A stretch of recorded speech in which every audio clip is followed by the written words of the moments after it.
Boa tarde, amigos. Estamos abrindo o preliminar, a imagem do futebol nesta quinta-feira, muito quente na capital do estado do Rio Grande do Sul. Já estamos entrando no mês de março. Hoje, meu pai, que morreu com 46 anos em 79, estaria fazendo 86 anos, então, né? Faz 85 anos. 79 morreu meu pai. Faz 39 anos, 79 mais 38, né? Não, 46 mais 38, 84, é isso? Vamos ver, vamos tudo de novo. 79 para 2018 são 39 anos. 39 mais 46 dá 85. Hoje estaria completando 85 anos meu falecido pai Idolvino. E a minha sobrinha, que até é juíza de direito, Amanda, está de aniversário hoje também, então mando um beijo para ela. Essa família tem 50 pessoas, não faz ideia do que eu mando de beijo durante o ano aqui, doutor Décio Neuhaus. Teu pai é de 1933, então? Meu pai é de 33. Ficaria mais fácil de fazer o cálculo, né? Tu já... Quis dificultar um pouco a equação, 85 fica bem fácil, né? Para chegar em 18, 33 mais 85 dá 18, pronto. Mas eu fiz esse cálculo hoje logo cedo e depois me deu um apagão. E meu velho morreu de cedo, 46 anos, e na época já se chamava de velho. Eu tenho a honra ainda de ter pai e mãe, né? Que coisa linda isso. Meu pai esse ano faz 87 e minha mãe deve fazer uns 20, né? Esse ano deve fazer 20 anos, né? Sim, ela é claro. Sempre nova, né? Mulher. Eu tenho essa graça. Para nos 20, 21 ali. Eu tenho essa graça de Deus por ter meus pais aí. E eu tenho uma frase a respeito de pais, de repente porque eu perdi os meus cedo. Minha mãe morreu com 71, no dia das mães, quis o destino que fosse assim. E estava inteira, estava indo para a missa, então deu um infarto. E o meu pai morreu com 46. Então, desde então, eu digo que pai e mãe a gente gosta cada vez mais. Não tem essa história de velho ou de novo. Quanto mais o tempo passa, como a gente tem preocupação que eles morram, então a gente mais fica grudado neles. Eu vou lá para o meu pai, vou lá para minha mãe. E ainda é uma válvula de escape para os problemas do dia a dia. Porque mãe e pai só quer saber se tu está bem de saúde. Eu estou me aproximando dos 60 anos, né? Já é avô, não? Não. Tem quantos filhos? Eu tenho 3, comecei muito tarde, eu comecei com 40, né? Aproveitei bem a vida para não me separar depois, né? Eu tenho uma menina de 17 que está começando a psicologia semana que vem, uma outra menina que faz 10 e menino de 4. Mas tá bem distribuidinho. Tá, mas o meu pai que é o responsável por eu estar no futebol. É? O meu pai foi jogador profissional. Jogou lá no 14, no Gaúcho, Glória, Veterano, no tempo que os jogadores passavam o sebo, eles mesmos, na chuteira, né? Na década de 60. E eu acabei entrando no futebol. Não jogando bola, mas defendendo atleta. Ontem o China disse aqui, eu sei que o senhor defende o profissionalismo ao extremo e tem que ser assim, que os tempos são outros. Então, já vou começar pedindo vênia, como dizem os advogados, os juízes, né, para o doutor Décio Neuhaus, que é auditor do STJD e é advogado do Sindicato dos Atletas Profissionais, de tudo que é bronquite aí, de pequena a grande bronca, é com o doutor Décio Neuhaus, que é uma das maiores autoridades do nosso desporto nacional. E o China está dizendo na cadeira onde está o Maurício aí, ontem aqui, que antigamente eles jogavam futebol por prazer. Não tinha esse negócio de dinheiro. Claro, tem a frase também do Juarez Tanque. Em relação à sociedade, nós sempre ganhamos mais. Era outra época, se ganhava pouco, mas em relação aos integrantes das demais atividades da sociedade, o jogador sempre ganhou um pouquinho mais. De repente era 3 salários mínimos, né? Porque do Getúlio para cá tem um balizador que é o salário mínimo. E o China disse, quando eu voltei da conquista do Mundial, eu pedi o dobro. Eu ganhava muito pouquinho e eles me deram, mas eu nem sei. Aí perguntei, um apartamento por ano? Disse, uma casa lá em Passo Fundo por ano. Era o que dava para comprar na época. O poder decisório financeiro é do presidente do clube, né? Se o jogador pede e se paga hoje esses valores elevados, é porque os clubes estão pagando, né? A indústria do entretenimento do futebol aumentou muito.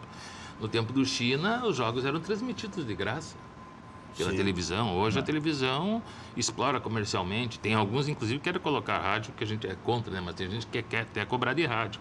Então, a questão da evolução financeira dos clubes fez com que também os atletas pensasse no seu Mas salário. aqui né? até 2004, quando a TV Guaíba... No Gauchão, né? No Gauchão transmitiu... Não, 2004 foi com a Ubra. Foi 2003. 2003. Transmitiu a final, já teve um valor para Internacional e 15. 2004 a TV Guaíba comprou o campeonato. Até então, o presidente Perondi achava que era um favor a RBS transmitir. Eu dou as imagens para ele. Quando eu fui falar com o presidente, para ele me autorizar a falar com o presidente de Inter ou São Gabriel, de Juventude ou 15, que jogavam as semifinais, com os que passassem, o presidente Perondi disse, não tem problema, tem o bronco com o teu patrão lá, aquele jeito do Perondi, né? Não se davam, né? Mas eu libero as imagens para vocês aí. A federação não quer nada, vocês acertam com os clubes. A João Avelange, tu olha, ela foi comercializada por 100 milhões de reais. Hoje está 1,5 bi. A João Avelange, aquela de 2002? Que o Clube dos 13 finalmente... Não, 2000. O Clube dos 13 finalmente ali se organizou, o Dr. Fábio Koff conseguiu, se pagava antes 10 milhões, né? A Globo pagava 10 milhões antes da João Avelange, daí na João Avelange pulou para 100. E esse valor Em continua. 18 anos já multiplicou 10 vezes de Aí novo. os clubes já sentiram que estavam sendo passados para trás. Eu não sei o que passado para trás, o que me preocupa, né? às Não, é vezes- porque os caras comercializavam as cotas. Sim. E os clubes não ganhavam nada, só um lado ganhava. Mas se tu pega assim, a Trafic ganhava muito na época. Né? Ah, bom. Então tinha mais gente ganhando. A Trafic comercializava, né? Era na época que, antes do Dr. Fábio Koff, era a Trafic que era responsável pela comercialização. Daí o Dr. Fábio Koff entrou, foi o grande serviço que ele prestou, né, ao futebol brasileiro. Passou um contrato de 10 para 100 milhões. Os clubes de uma hora para outra viram um grande dinheiro para patrocinar o futebol. E aí nós chegamos a esses patamares de hoje, que a gente ainda sabe que se eles estão pagando em torno de 1,5 bi, eles estão ganhando mais, né? Sim, mas aí tá certo. É comércio. Porque tem comércio. custo também, Aí tá né? certo. É comércio.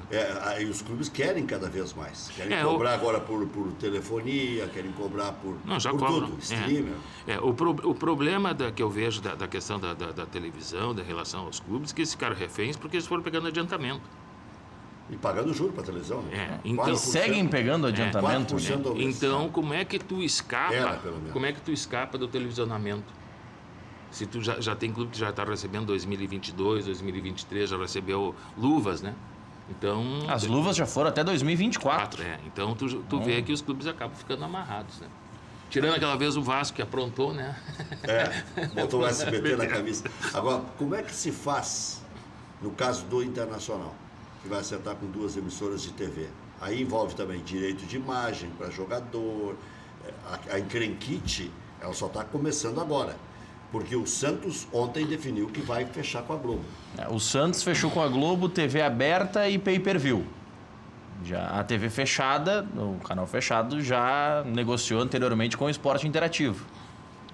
E até que ponto também essas verbas desses acordos caem na conta do jogador? Porque eles têm alguns percentuais. Agora né? entramos na sua área mais próxima.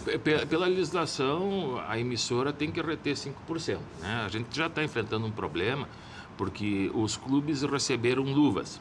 E os clubes estão dizendo que sobre essas luvas não tem os 5%. Nós estamos com um processo judicial já discutindo isso. Como é que é? Só entender. A Esporte Interativo, por exemplo, adiantou valores para alguns clubes brasileiros e não reteve os 5%. Pagou com já... Esporte Interativo nos Mas valores. quem paga é a TV, então. Por isso que eu pedi para o senhor repetir. Que a televisão, devido a um decreto, ela retém os 5%. Ah, sim, já tinha que ter descontado do clube. Ela desconta do E clube nos 5%. repassa. Ela nos repassa. A gente não sei se... É que se entrar no clube não volta mais, né? Então, a maneira que a legislação... Como não volta mais? Depois que entra ali no clube, o sindicato e os jogadores já não conseguem mais ver. O direito de arena existe há muitos anos e ele só começou a ser cumprido quando, no ano 2000, nós fizemos um acordo na 23ª Vara do Rio de Janeiro e aí a Globo começou a reter. E ela nos repassar. A CBF reter e nos repassar. A Federação Gaúcha reter e nos repassar, porque senão não tinha como a gente receber. Quer dizer, então nas luvas já tem uma encrenca aí com os jogadores. Já, porque eles estão dizendo que as luvas não têm nada a ver com o contrato de televisionamento. Pô, tu está recebendo luvas é por contrato de televisionamento. Mas isso já tem... Tá. Nós temos pendengas no Rio de Janeiro, São Paulo, Rio Grande do Sul. Já temos essas ações judiciais que estão discutindo esse mérito. Até para elucidar para o pessoal de casa, porque o senhor usou um termo que nós, na imprensa, não costumamos utilizar. Existem 2 direitos pagos aos jogadores. O de imagem, que normalmente é pago pelo clube, e o de arena. E o de arena, que é pago pelo sindicato. O direito de imagem é o individual, né? Cada um tem a sua imagem. Eu, por exemplo, sou um cara bonito, ganho mais. Né? Ganha mais, com exatamente. Eu, como sou um cara feio, não vou ganhar nada, né? Vou ficar devendo ainda. Né? Mas, e tem o direito coletivo, que é o jogar. Que é o chamado direito de arena mesmo, né? Que é o que provém de Roma Antiga, né? Arena. Está ali o pessoal que assiste, só que em vez de cobrar o direito de arena do participante do ingresso, é da arena de televisão. O direito de arena começou com Getúlio Vargas. É pago proporcionalmente à quantidade de jogos disputados ou só estar relacionado já serve para o jogador? Não, isso aí são decididos em assembleias. Então, agora Campeonato Gaúcho desse ano, tem clubes que pagam pelos 18 da súmula. Faz a reunião dos jogadores e eles optam. Tem outros que optam só pelos que ingressam em campo. A gente faz a decisão é de cada clube. De cada elenco, né? O senhor que é um pensador das coisas. O doutor Getúlio, então, era um ditador socialista, né? Ele se preocupava tanto com o direito de trabalhador e direito de arena. Mas tu conhece a história, né? Sim, claro. Conhece por que a arena, né? Por causa do teatro, né? Ele tinha uma certa compaixão com uma atriz e ela estava ganhando pouco e ele criou o direito de arena.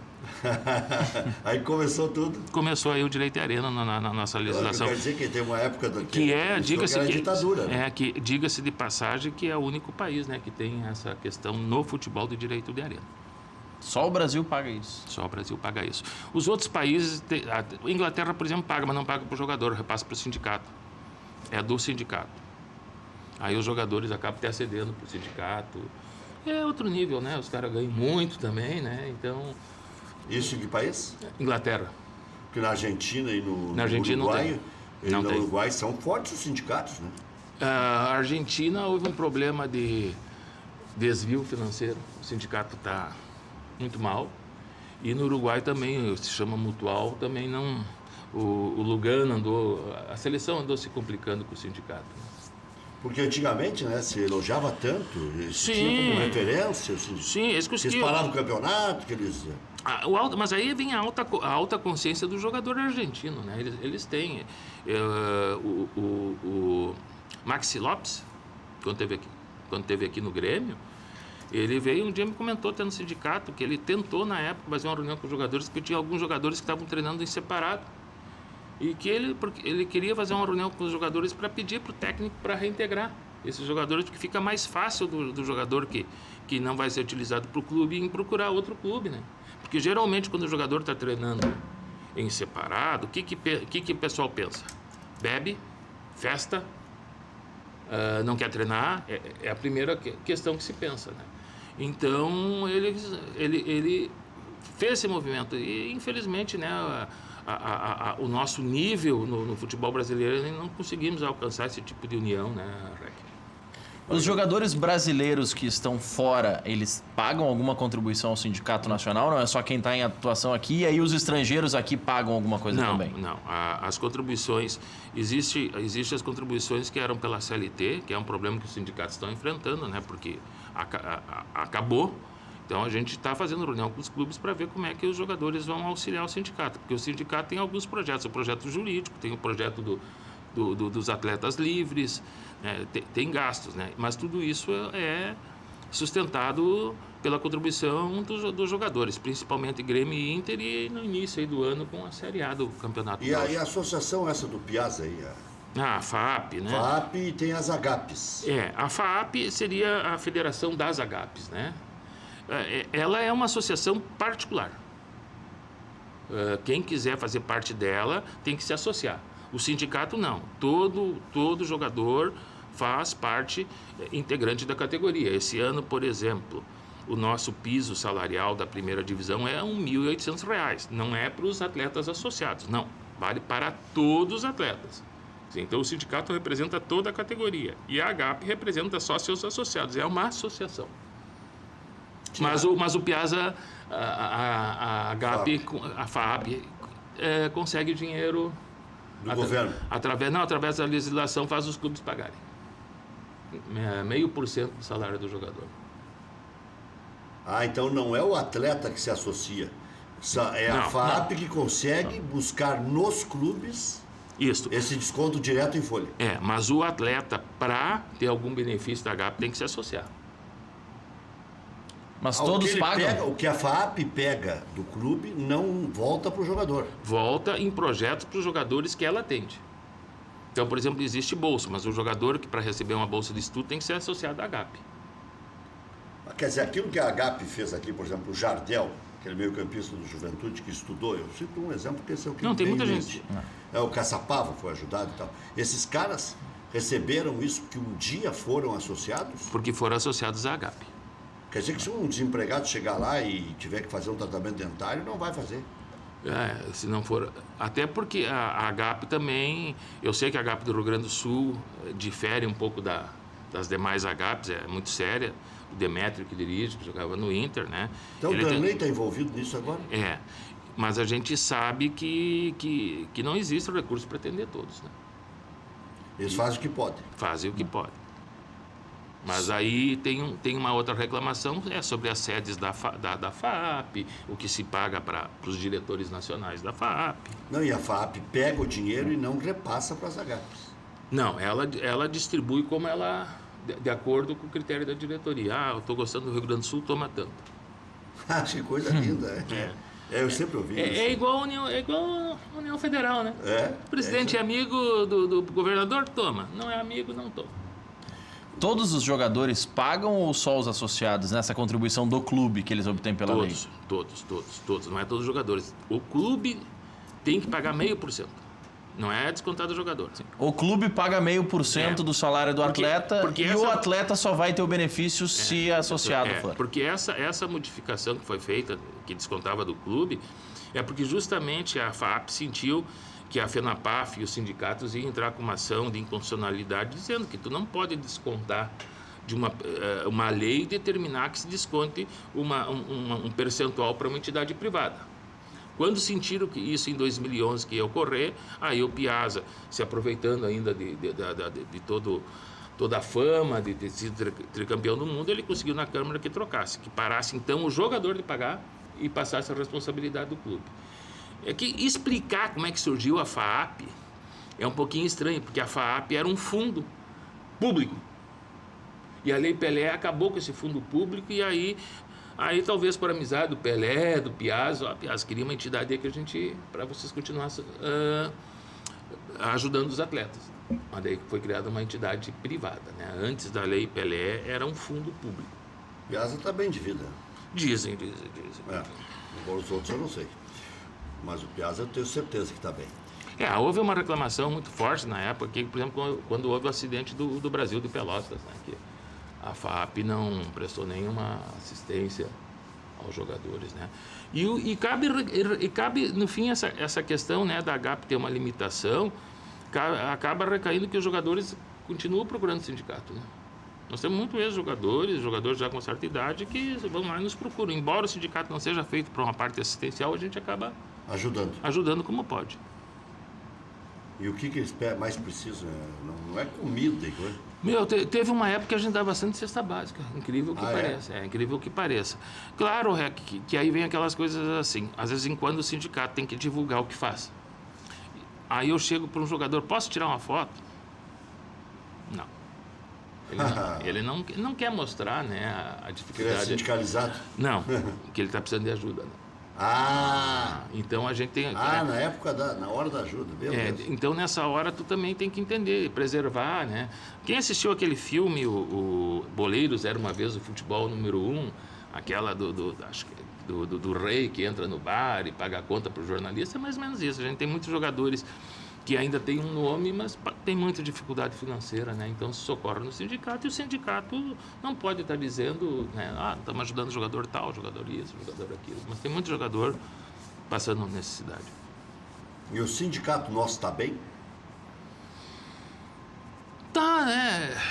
Enfraquecido pela nova legislação, a gente entende que está enfraquecido. Também está enfraquecido porque o Sistema Nacional do Sindicato de Atletas teve uma divisão. Houve um rompimento entre alguns estados. São Paulo puxou para outro lado. Porque o sindicato entende que alguns tipos de ações ele não deveria promover. E São Paulo está promovendo, então a FENAPAF e o sistema de sindicatos resolveu isolar esses sindicatos, né?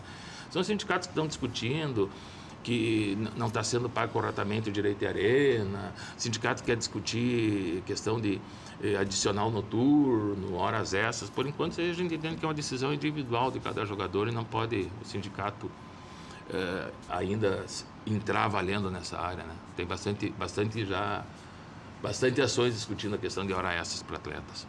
Aqui, eu sei que quem está do outro lado, o torcedor, o dirigente, alguns conselheiros e tal, deve dizer, pô, o cara está botando pilha no Dr. Décio Neuhaus, com a pergunta que eu vou fazer. O Dr. Décio Neuhaus não precisa colocar pilha porque ele é antenado em todos os detalhes da legislação e das possibilidades e tudo mais, e é letrado nisso há 40 anos. Então não vou eu querer ensinar o padre a rezar missa. Então vou fazer uma pergunta de curioso e dentro de um contexto que todo mundo acompanha em todos os noticiários de todas as emissoras. Quando a gente vai para o ar e diz assim, dos que o Inter queria despachar ou mandar embora, ainda restam Seiras, Eduardo Henrique e Fernando Bopp. Tá bem, eles estão recebendo seu dinheiro, recebem 13º, férias e tudo mais, tem um lugar para treinar dentro do clube, mas eles aparecem num noticiário que aparentemente é negativo. Eles treinam numa condição que não é a ideal, porque não tem os mesmos recursos funcionais do clube. Eles têm já um passado de glória, aí o Fernando Bopp já jogou em grandes clubes, o Seiras já jogou até em seleção nacional, e o Eduardo Henrique já perambulou por aí, né? Teve no Atlético Paranaense, teve no Atlético Mineiro, teve no Internacional, mas isso pouco importa. Importa é o seguinte, o desgaste está embutido em alguma remuneração que eles possam vir a buscar uma indenização adicional. Bem, eles têm como entrar na justiça e não aceitar treinar em separado. Como é que isso funciona? Porque na prática eles estão treinando em separado. Bem, vamos lá. Primeiro, todos os atletas que a gente fica sabendo que treinam em separado, o Departamento de Relações do sindicato, através do Gabriel Chato, que jogou no Inter, faz contato com os jogadores e coloca a parte jurídica do sindicato à disposição. A questão do treino em separado, há bom tempo, é uma matéria que eu venho estudando, porque além do dever de trabalhar, a pessoa tem o direito de trabalhar. Então o clube, quando obsta... Quando o cara é preguiçoso e não trabalha? Aí existem mecanismos que a própria CLT pune, dá para punir, né? O preguiçoso, né? O André agora, o Sport entrou na justiça. Sim, pode romper o contrato ou descontar dele, né? Os dias não trabalhados, dar uma suspensão para o atleta. Mas o que acontece, né? Os clubes se incham de jogadores. Falta um planejamento. 100 jogadores profissionais. É claro que o clube não vai utilizar esses 100 jogadores. Aí fica emprestando, aí não empresta outros. Na Europa, a gente não tem esse problema, né? Os clubes, a princípio, eles têm um elenco mais reduzido, às vezes tem o time A e B, até porque existe uma regra, em princípio, em toda a Europa, que o jogador é obrigado a jogar pelo menos 10 partidas por ano. Senão ele pode pedir o rompimento do contrato. Por que no Brasil não existe esta prática de pedir o rompimento contratual? Porque a hora que tu não está me oferecendo serviço, não está me permitindo que eu trabalhe, eu posso pedir o rompimento. É por causa do medo da cláusula indenizatória. Digamos, o jogador entra na justiça, obtém uma liminar, se separa do clube porque está treinando em separado, assina com outro. Futuramente, quando esse processo dele chegar ao final, digamos que o TST diga não cabia a rescisão direta. Ele está devendo toda aquela cláusula indenizatória que geralmente é 2.000 vezes o salário que ele ganha, ou seja, um valor. Então, esse é um óbice que nós temos em discutir judicialmente a questão do não fornecer o trabalho, que é o treinar em separado. Nos outros ramos, nas outras profissões, geralmente quando a pessoa é afastada para o almoxarifado, é exilada, mas aquilo a justiça devolve ao status quo. Mas nós no futebol é muito difícil discutir isso. Medo financeiro. Pois é, doutor Décio, e os clubes hoje, eles têm alguns aqui no Rio Grande do Sul, em especial o Grêmio Inter, a estrutura de time A e time B. Esses jogadores, os clubes normalmente alegam que estão colocando a treinar nesse time B porque não obtiveram um desempenho técnico. Que alegações normalmente os clubes fazem nesses casos? Bem, falando o que a gente tem de jurisprudência internacional, né? Para um jogador, a princípio, se considerar que ele tem que jogar no time principal, teria que estar no contrato. Jogar no time principal. O que tem que ver é se isso é um castigo ou não. Se tu sentir que é um castigo, porque então é regular. Lembremos-nos do Bolívar, quando estava no Inter, na saída. Bolívar mandaram treinar lá em Alvorada. É castigo, não é? Para o jogador do nível do... Então, vem muito de como é que se adequa. Agora, se tu pega um jogador que ainda não conseguiu despontar e tu manda ele para o time B, o Arthur, por exemplo, do Grêmio jogava no B, né? Então, se tu vê que é para o crescimento dele, tudo bem. Agora, se é uma forma de castigo ou de forçar para ele pedir demissão... Por exemplo, o Inter tem aspirantes. E se colocar esses 3 nos aspirantes, está tudo certo? Ou seja, por exemplo, podem entender que é castigo. Dando um exemplo, seja o Bob, eles podem entender que é castigo, porque já jogaram no principal. O Eduardo Henrique não tem bola nem vamos falar em tese agora aqui, tá? Nem para esse aspirante, não joga nada. Mas o cara não deu certo nem no Atlético Paranaense. Mas eu falo sempre naquilo. Não joga nada em termos, tá? Entendo, eu não quero desdenhar da posição eu sempre colocando, né, Rec? A questão é se é castigo ou não. Se não for castigo, tudo bem. Eu te devolvo a pergunta. Tá, ou seja, no aspirante, é castigo? Aí eu vou lhe... Mas não pode querer reforçar o aspirante? Não, ou queiram observá-lo. Daqui a pouco Porque ele tem que estar jogando, no principal não querem. Não, um outro caso, Rec, que aí pode alimentar essa discussão, o Cláudio Vinck, quando foi pro aspirante, era castigo? Ali é que ele seguindo a ser titular no time B, na Série B. Sim, mas aí tu pega, é um atleta em formação, que ajudou. Agora, o Seixas... Não, jogou na Europa? Sim, mas a princípio o Seixas... Não, passou pela Europa. Foi lá. A princípio o Seixas, tu não vai dizer que tu tem que botar ele hoje de novo em formação. A gente sabe que ele joga. Aí que vem todo o problema, é o inchaço. É muitos jogadores, se contrata. E aí tu não tem espaço para todo mundo. Mas a nova legislação também ajudou a inchar, né? Porque dos 16 em diante já tem que ser profissional. Antigamente profissional... Não precisa ser profissional, Rec. Dos 16 aos 19 não é o primeiro contrato? Se tu quiser assinar. Bom, claro, se quiser assinar. Mas pode ser profissional. Não, pode ser.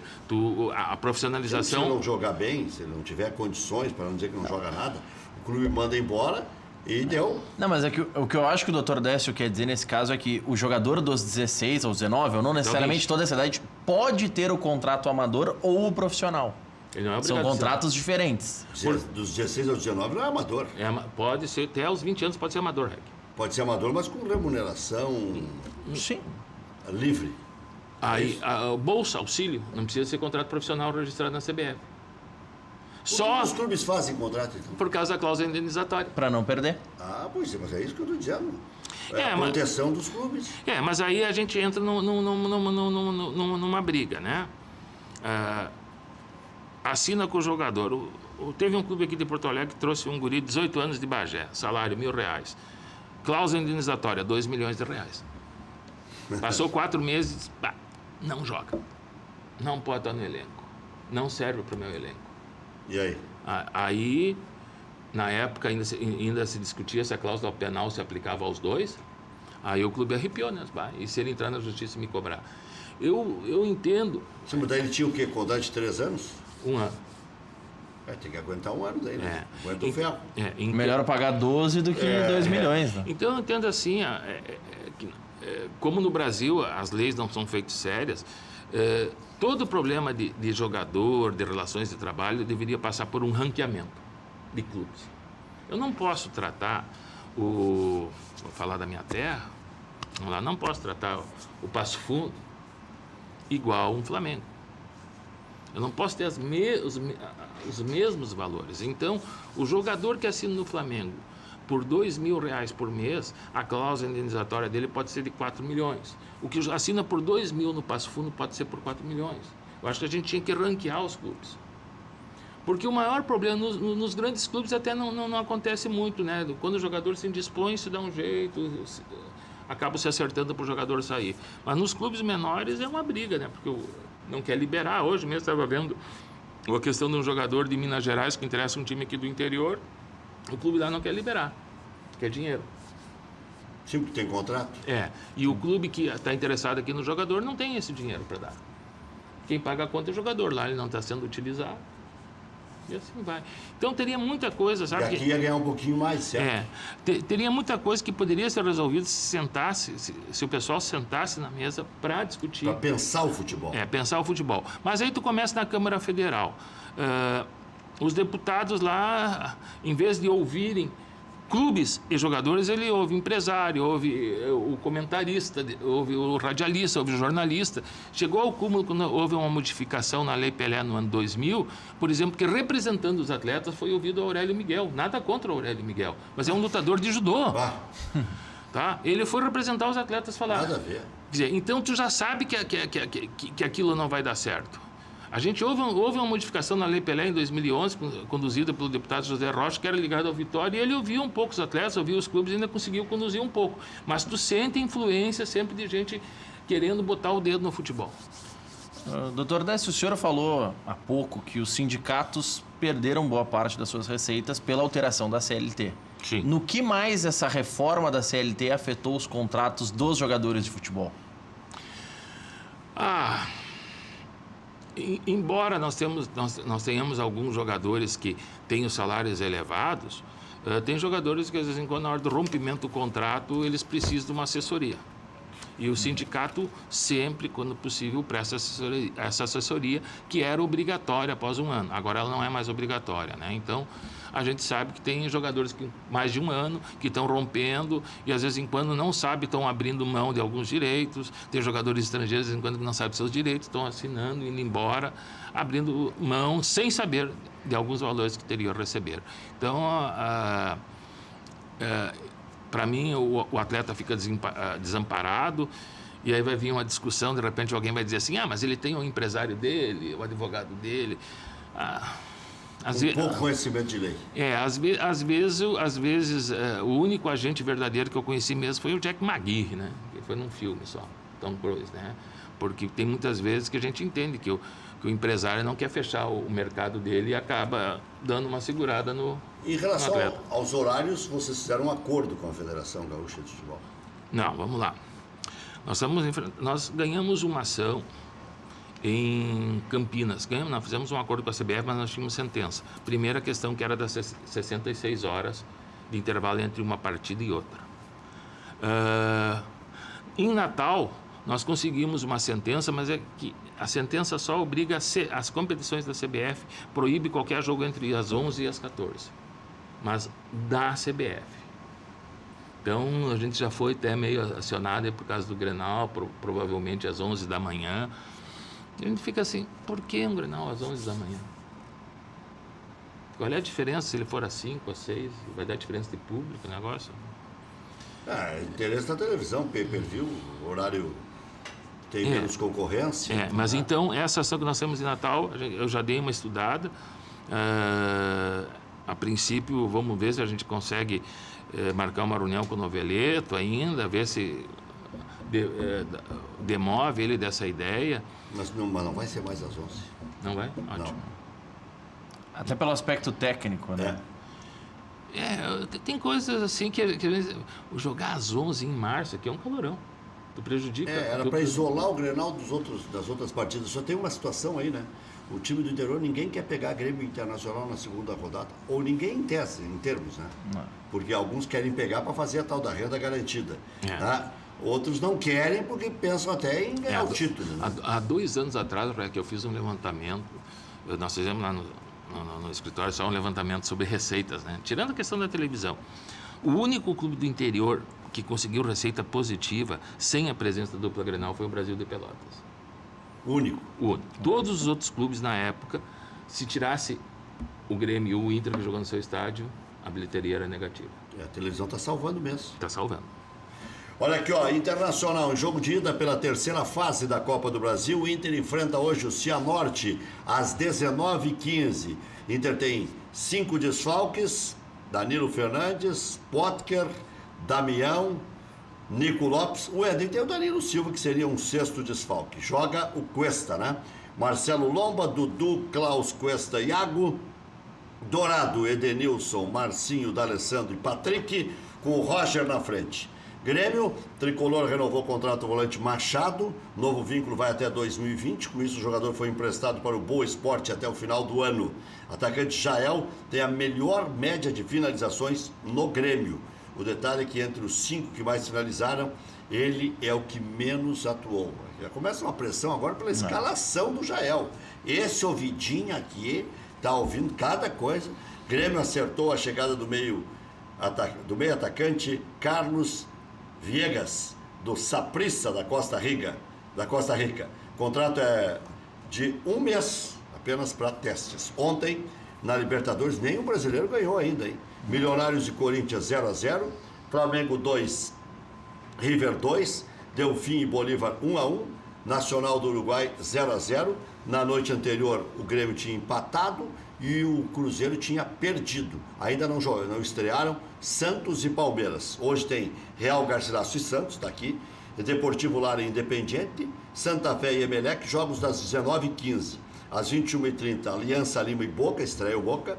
E Júnior contra o Palmeiras também, 21h30. Os 2 brasileiros que restavam estrear, vão estrear hoje. Quando a gente fala em brasileiros não ganharam, é não ganhar ainda na fase de grupos, porque na fase preliminar o Vasco já teve vitórias nos 2 confrontos. E a Chapecoense perdeu as duas? Chapecoense perdeu as duas. Perdeu as duas. Hoje tem na Copa do Brasil Fluminense e Avaí, Inter e Cianorte, ambos às 19h15. Amanhã, 21h30, tem Novo Hamburgo e Brasil pelo campeonato estadual.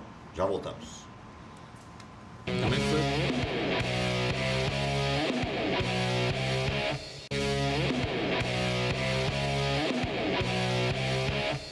Bascaria é a melhor pizza de Porto Alegre. Nada bate a Bascaria, viu, doutor? Lá se decide tudo. Localização, charme, prazer, bom gosto, preço justo. Bascaria, Comendador Caminha 324, em frente ao Parcão. Peça também em casa. 30 61 62. 62 é o melhor custo-benefício de Porto Alegre. Quer saber onde encontrar combustíveis de qualidade, promoções especiais, atendimento de primeira? Pergunta lá no Posto Boqueirão. Posto Boqueirão conta com a confiança da marca Ipiranga e tem os melhores serviços personalizados para o seu veículo. Da troca de óleo até a aspiração de tapetes e estofados, calibragem e verificação de 15 itens, sem pagar a mais por isso. Confira também a loja de conveniência, espaço agradável para o seu lanche ou cafezinho. E a Beer Cave, que é um freezer, que é uma verdadeira caverna com as melhores bebidas. E atenção, clientes do Posto Boqueirão, segue o desafio. Responda a pergunta e seja contemplado com uma surpresa incrível. Qual posto que tem quilômetros de vantagens? Possui gasolina de qualidade, atendimento personalizado? Posto Boqueirão. Em Canoas, na Avenida Boqueirão, em frente ao Ginásio de Esportes SP e também aqui em frente ao campus da Ubra. Como é que foi o sindicato? O sindicato enfrentou o Passo Fundo, 2-0 para o Passo Fundo. 2-0 Passo Fundo. Aí, aqui não escapa nada. Não escapa nenhuma informação. Até fazer um comentário, nós estamos fazendo uma repaginação agora no time do sindicato. Nós estamos acertando uma área aqui perto, a 7 quilômetros daqui da Ubra, onde a gente vai conseguir finalmente treinar a nossa equipe. Agora vamos começar a derrubar a técnica. Nós vamos fazer um grupo mais enxuto de 20, 25. Mas ninguém mais vai querer jogar com vocês? 20, 25 jogadores. E não, porque assim, quando você é recente, né? O jogador está um pouquinho falta de preparo físico, né? Então a gente também quer se preparar um pouco, porque não adianta tu fazer lá, tu perder de 2-0 é um resultado normal. O brabo é tu perder de 8-0, né? Desmoraliza, né? Teve até uma vez uma brincadeira. Teve uma vez quando o Brasil tomou de 7-1, né? Da Alemanha, o cara disse assim: se é para perder 7-1, manda o time do sindicato, né? Mas a gente vai fazer um projeto com treinos, 2 treinos semanais. Comprar uma área? Não, nós conseguimos tipo um comodato, né? A gente vai usar, cuidar aqui da área. Aqui em Canoas? Não, adiante Canoas, aqui na Estrada Nova, essa aí, uma área lá que já está o campo tudo preparado. Negócio, que legal. É bacana, legal. Até porque o projeto tem o nosso projeto, na realidade, né, a gente chama de atletas livres, E a gente tem um índice de colocação assim, em torno de 20% a 30% dos que passam no projeto acabam conseguindo se colocar, se manter a atividade. Mas aí em outros estados ou no interior aqui? Aqui, no interior, nos outros estados, vai para tudo, né? E tem jogador de nome que atua no sindicato? De vez em quando tem uns assim que vão até para manter a forma física e dar um pouquinho mais de qualidade técnica, né? O Atos jogava com nós, o gerente agora de futebol, Ale Menezes, né? A gente sempre teve... O dinheiro maior da televisão fez com que o jogador ganhasse mais no interior? O técnico melhorasse o seu rendimento mensal? Futebol gaúcho, primeira divisão, a princípio não tem problema. Os clubes recebem e pagam. O problema ocorre naquele que está para cair. Aquele começa a ficar desesperado, começa a gastar dinheiro a mais. Mas a televisão tem garantido o pagamento de salários da primeira divisão. São poucos os jogadores que têm discussão judicial na primeira divisão. Agora, segunda, terceira... Já voltamos.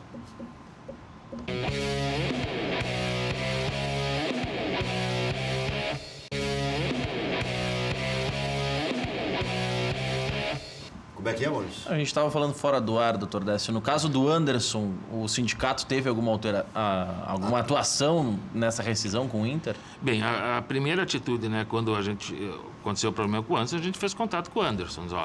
O departamento jurídico está à disposição, o sindicato está à disposição. Mas o Anderson mesmo, a nota que publicou, o Anderson e o Inter encaminharam dentro do sindicato e fizeram o acordo. Embora, e aí vem uma questão até a ressaltar, embora hoje não exista obrigação mais da rescisão do sindicato, o Esporte Clube Internacional, todas as rescisões continua fazendo no sindicato. A gente fez o do Alan Costa, agora fizemos também a do Anderson. Então o sindicato tenta equacionar.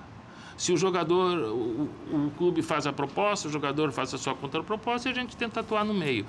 É a maneira que está tentando ser resolvido o problema desses jogadores que não vão ser aproveitados, né? Os dois, o Alan e o Anderson, se demonstraram contentes com o acordo que foi feito. Aí é só sancionar, só homologar. Pois é, mas essa perda de poder do sindicato, especialmente em relação aos menos favorecidos aí, como é que funciona? Se o clube quiser dar um cambão, dá e... Dá um cambão.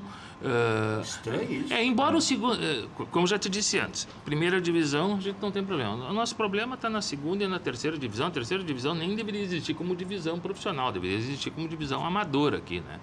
Porque na terceira divisão são casos e mais casos de jogadores que pagam para jogar. Pagam para jogar? Pagam. Às vezes pagam só na questão do transporte e às vezes em quando pagam o transporte do clube para jogar. Deixa eu avançar um pouquinho, o tempo é curto.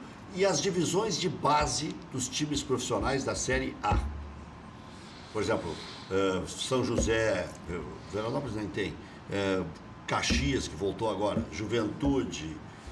O Brasil está trabalhando. Brasil de Pelotas, o Brasil Cruzeiro. Como é que funciona isso? Olha...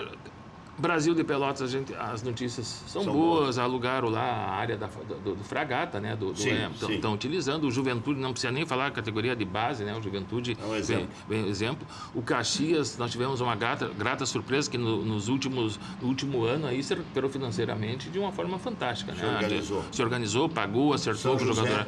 O São José é um clube que a gente não vê muito rastro. Eu acho que se ele coloca jogadores de base, ele coloca mais para fora do estado. Agora, o futebol acaba acompanhando o time bom. Os principais times têm boas categorias de base. Valeu. Obrigado, doutor Décio. O senhor é sempre uma boa atração. É sempre um prazer estar aqui no preliminar. Isso aí. Valeu, Maurício. Até às 19 horas com o Cadeira Cativa e todos ao Beira-Rio hoje, hein? Pro Inter a decisão pode ser hoje.